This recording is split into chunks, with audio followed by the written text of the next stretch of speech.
Good evening my dear students. आप सभी को बीटा कॉम्पिटेटिव क्लासेज के यूट्यूब चैनल पे मैं फिर से एक बार स्वागत करता हूं। और आज हम लोग 24 नवंबर के करंट अफेयर देखेंगे जो आपके परीक्षा की दृष्टि से काफ़ी अहम है। अगर आप पीछे के वीडियो नहीं देखे हैं तो उसे भी अवश्य देखें, उससे आपकी तैयारी काफ़ी बेहतर होगी। और अगर नए हैं तो प्लीज़ क्लास को सब्सक्राइब करें और लाइक शेयर अवश्य करें। और आपके लिए इस चैनल पे एसएससी जीडी के लिए स्पेशल सीरीज चल रहा है ऑपरेशन मंजिल, तो उसे भी आप लोग देखते रहें। आपका न कि सिर्फ SSC GD all competitive exam के लिए वो काफ़ी अहम वीडियो है, इसलिए ज़रूर उसे देखते रहें। उससे आपका तैयारी काफ़ी अच्छा होगा और आप परीक्षा में बेहतर कर सकते हैं, इसलिए उस वीडियो को अवश्य देखें। और साथ साथ आप डेली करंट से अपडेट रहें। डेली 10 से 15 मिनट आप करंट में दें ताकि आपका करंट बेहतर हो और आने वाला जो भी परीक्षा है उसमें आपका करंट एक भी ना छूटे, इसलिए आप ज़रूर उसे देखें। और इसी के तहत आज हम लोग 24 नवंबर के करंट अफेयर देखेंगे, लेकिन उससे पहले आपको आपके लिए एक लाइन जो आपको ऊर्जावान बना सके और आपको आगे मेहनत करने के लिए मजबूर कर सके। तो ना पूछो कि मेरी मंजिल कहाँ है, ना पूछो कि मेरी मंजिल कहाँ है, अभी तो सफ़र का इरादा किया है। ना हारूंगा हौसला उम्र भर, यह मैंने किसी से नहीं खुद से वादा किया है। तो आप अपने आप से वादा करके अपने हौसला को आगे बढ़ाइए और कभी थकिए नहीं। अपने सफ़र के इरादा में अगर निकले हैं तो अपने सफ़र को पूरा करके अपने वादा को पूरा कीजिए। इसी तरह से आप आगे बढ़ें और सफल हों। आपका जो मंजिल है, आपका जो लक्ष्य है, उसे हासिल कर ले। यही मेरा भी जो है इरादा है कि आप ऐसा कर ले और हम भी सफल हो जाएंगे आपके इरादा में। तो इस तरह से आप सभी देखें और पीछे की वीडियो अवश्य देखें। मैं डेली बोलता हूँ कि आप पीछे की वीडियो जो है वो रिवाइज करते रहें, डेली देखते रहें, आपका तैयारी बेहतर होगा। और आइए इसी के साथ आज के जो महत्वपूर्ण प्रश्न है, वैसे सारे प्रश्नों को हम लोग देखते हैं। तो आज का जो प्रश्न है उस पर हम लोग चलते हैं। एक नंबर प्रश्न है कि साहित्य के जेसीबी पुरस्कार 2022 जो कि पांचवा पुरस्कार है, किसे दिया गया। यानी कि साहित्य के लिए जेसीबी पुरस्कार दिया जाता है हर वर्ष। तो 2022 में यह पुरस्कार किसे दिया गया, तो इसका आंसर खालिद जावेद होगा। ध्यान रखिएगा, एक नंबर इसका आंसर होगा। इसके लिए समारोह का आयोजन दिल्ली में हुआ। ध्यान रखिएगा, कुछ महत्वपूर्ण बिंदु है, ध्यान रखेंगे इसका। समारोह का आयोजन दिल्ली में हुआ। इनकी पुस्तक द पैराडाइज ऑफ फूड है, इसके लिए इन्हें ये जेसीबी पुरस्कार 2022 दिया गया है। तो द पैराडाइज ऑफ फूड, इसका उर्दू में अनुवाद बारन फारूकी द्वारा किया गया था। इस पुस्तक में एक मध्यवर्गीय मुस्लिम परिवार की 50 वर्ष की कहानी को दर्शाया गया है। खालिद जावेद जामिया इस्लामिया के प्रोफेसर हैं, यानी कि जिसे जेसीबी पुरस्कार 2022 दिया गया वो आपका जामिया इस्लामिया यूनिवर्सिटी के प्रोफेसर हैं। और अगर बात करते हैं कि जेसीबी पुरस्कार की शुरुआत कब हुई थी, तो 2018 में हुई थी और हर वर्ष यह दिया जाता है। इस पर पांचवा पुरस्कार है जिसे जो कि खालिद जावेद को दिया गया है। पहला 2018 में बेन्यामीन को यह पुरस्कार दिया गया, तो ध्यान रखिएगा। तो इस तरह से इससे महत्वपूर्ण बिंदु से इसे आपको ध्यान रखना है। अगले प्रश्न पे हम लोग चलते हैं। 2 नंबर प्रश्न है कि संयुक्त राष्ट्र के सर्वोच्च पर्यावरण पुरस्कार, यानी कि संयुक्त राष्ट्र का सर्वोच्च पर्यावरण पुरस्कार कौन है। तो एक प्रश्न तो यही बनेगा कि champions of the earth, champions of the earth 2022 में यह पुरस्कार से किसे सम्मानित किया गया। काफ़ी महत्वपूर्ण प्रश्न है, आने वाला परीक्षा में यह प्रश्न जरूर आपको देखने के लिए मिलेगा, तो ध्यान रखेंगे। इसका आंसर पूर्णिमा देवी बर्मन होगा। बी नंबर, पूर्णिमा देवी बर्मन। कह रहा है कि परिस्थिति तंत्र के बचाव के लिए यह पुरस्कार संयुक्त राष्ट्र के द्वारा दिया जाता है, जो कि संयुक्त राष्ट्र का सर्वोच्च पर्यावरण पुरस्कार है, आपका चैंपियंस ऑफ द अर्थ। इस पर पूर्णिमा देवी बर्मन को दिया गया। ये हरगिला आर्मी के नेतृत्व करने के लिए इन्हें पुरस्कार दिया गया है। हरगिला आर्मी का यह नेतृत्व असम में करती है, जो कि महिलाओं के द्वारा यह संचालित होती है, हरगिला आर्मी। और इसी का नेतृत्व प्रदान करती है आपका पूर्णिमा देवी बर्मन। इन्हीं लिए इसके लिए ही इन्हें यह पुरस्कार दिया गया है। इनका संबंध असम राज्य से, ध्यान रखिएगा। और अगर हम बात करते हैं कि चैंपियंस ऑफ द अर्थ की शुरुआत कब हुई थी, तो 2005 में हुई थी। और लगातार यह पुरस्कार हर वर्ष संयुक्त राष्ट्र के द्वारा यह प्रदान किया जाता है। तो इस बार पूर्णिमा देवी बर्मन को दिया गया है, ध्यान रखना है आप सभी को।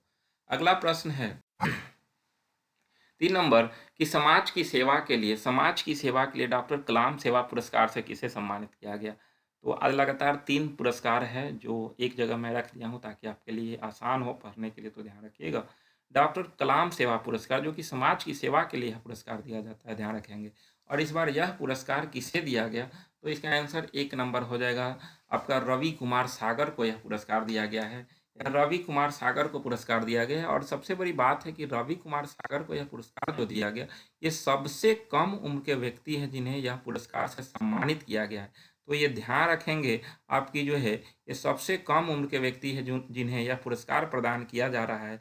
लगभग इनका उम्र जो है 21 या 22 साल है और इतना कम उम्र में जो है इन्होंने यह पुरस्कार प्राप्त किया है। प्रतिवर्ष वंदे भारत फाउंडेशन और लीड इंडिया फाउंडेशन द्वारा यह पुरस्कार प्रदान किया जाता है, ध्यान रखिएगा। वंदे भारत फाउंडेशन और लीड इंडिया जो है वो डॉक्टर कलाम सेवा पुरस्कार प्रदान करती है, जिसमें लगातार जो है कोई व्यक्ति समाज के लिए लगातार सेवा प्रदान करता है, उसके लिए यह पुरस्कार प्रदान किया जाता है। तो ये ध्यान रखना है आप सभी को।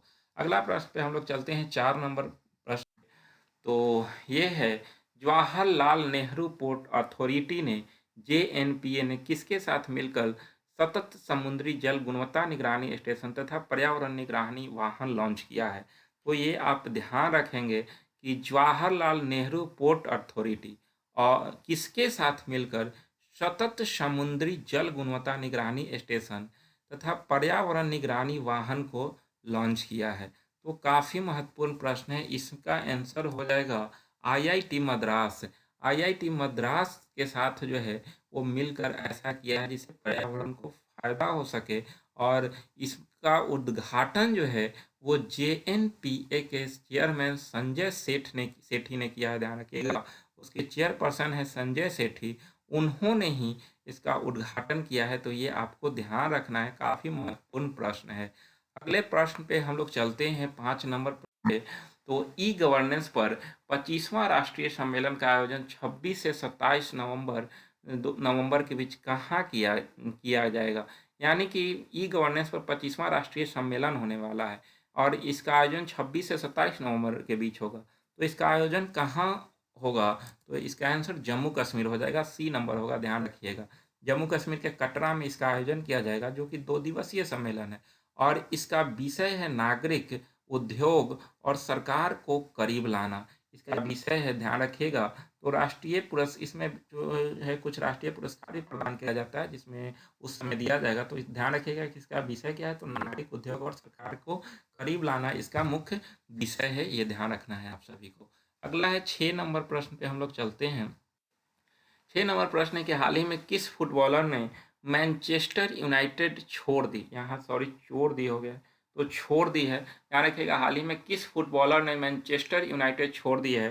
तो इसका आंसर हो जाएगा आपका क्रिस्टियानो रोनाल्डो, 1 नंबर। तो महान फुटबॉलर खिलाड़ी हैं और इन्होंने जो है वो आपका मैनचेस्टर यूनाइटेड को छोड़ दिया है, क्योंकि ये दूसरी बार लगातार इसके साथ ये थे और इन्होंने हाल ही में ये बोला भी था कि छोड़ेंगे, क्योंकि मनमुटाव हो चुका था और लगभग पहली बार 2003 में इस क्लब से जुड़े थे और इतना दिन का गहरा नाता है और इसको छोड़ेंगे। इसलिए ध्यान रखिएगा कि इसके लिए काफ़ी आलोचना भी हुआ है। तो इसका आंसर क्रिस्टियानो रोनाल्डो हो जाएगा, 1 नंबर। अगला है 7 नंबर प्रश्न, देखेंगे कि दक्षिण एशिया का सबसे बड़ा फिल्म बाजार का उद्घाटन किसने किया? तो दक्षिण एशिया का सबसे बड़ा फिल्म बाजार का उद्घाटन किसके द्वारा किया गया? तो इसका आंसर हो जाएगा, ध्यान रखेंगे, जो है वो केंद्रीय सूचना और प्रसारण मंत्री अनुराग ठाकुर। इन्होंने ही दक्षिण भारत का सबसे बड़ा फिल्म बाजार का उद्घाटन किया है और इस अवसर पर उन्होंने जो है कहा कि जो है दक्षिण सबसे बड़ा फिल्म निर्माता जो है वो दुनिया का भारत बनते जा रहा है और भारत की राष्ट्रीय फिल्म महोत्सव अभी गोवा में चल रहा है और इसी में इन्होंने ऐसा कहा है। तो ध्यान रखिएगा कि दक्षिण एशिया का सबसे बड़ा फिल्म बाजार का उद्घाटन किसने किया? तो अनुराग ठाकुर, जो कि केंद्रीय सूचना और प्रसारण मंत्री है। अगर पीयूष गोयल की बात करें तो ये उद्योग मंत्री हैं। गजेंद्र सिंह शेखावत जल मंत्री हैं। तो ये सारा ध्यान रखेंगे। 53वां इंटरनेशनल फिल्म महोत्सव का आयोजन गोवा में हो रहा है और पर्सनालिटी ऑफ द ईयर यहाँ जो है चिरंजीवी को चुना गया है। ये ध्यान रखिएगा, पिछला वीडियो में हम बता चुके हैं, इसलिए बार बार कहते हैं कि आप पिछला वीडियो भी देखें, उससे आपका जो है काफ़ी करंट क्लियर होगा। चाहे आपका जो हम स्पेशल सीरीज चला रहे हैं ऑपरेशन मंजिल, वो भी देखें, उससे आपका बहुत क्वेश्चन क्लियर होगा। लगभग अगर आप पढ़े हैं या नहीं पढ़े हैं तो आपका सभी कॉन्सेप्ट क्लियर होगा वहाँ पे, इसलिए आप उसे अवश्य देखें।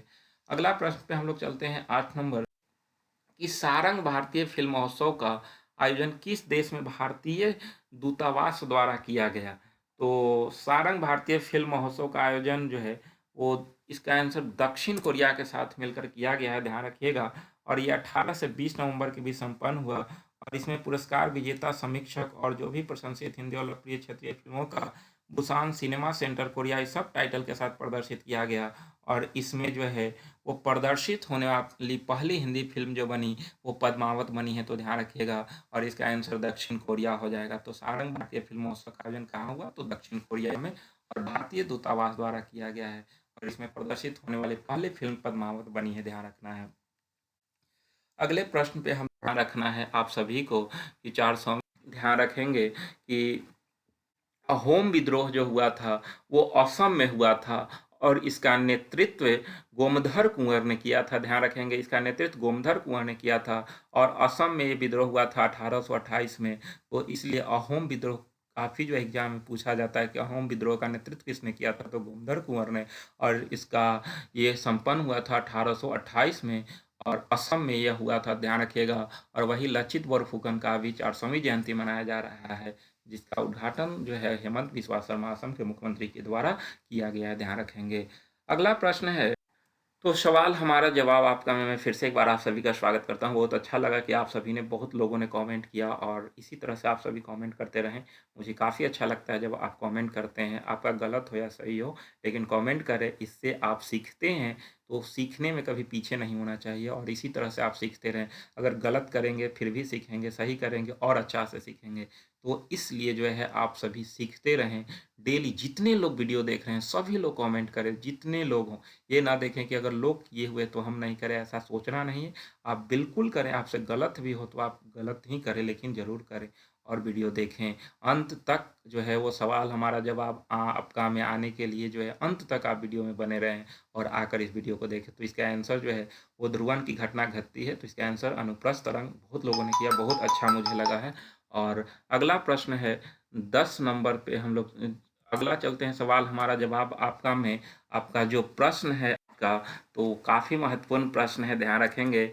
इनमें से कौन अपने पद का शपथ नहीं लेते हैं, तो इनमें से कौन अपने पद का शपथ नहीं लेते हैं, काफ़ी महत्वपूर्ण प्रश्न है। आप सभी से उम्मीद है कि आप सभी इसका जो है आंसर सही करेंगे।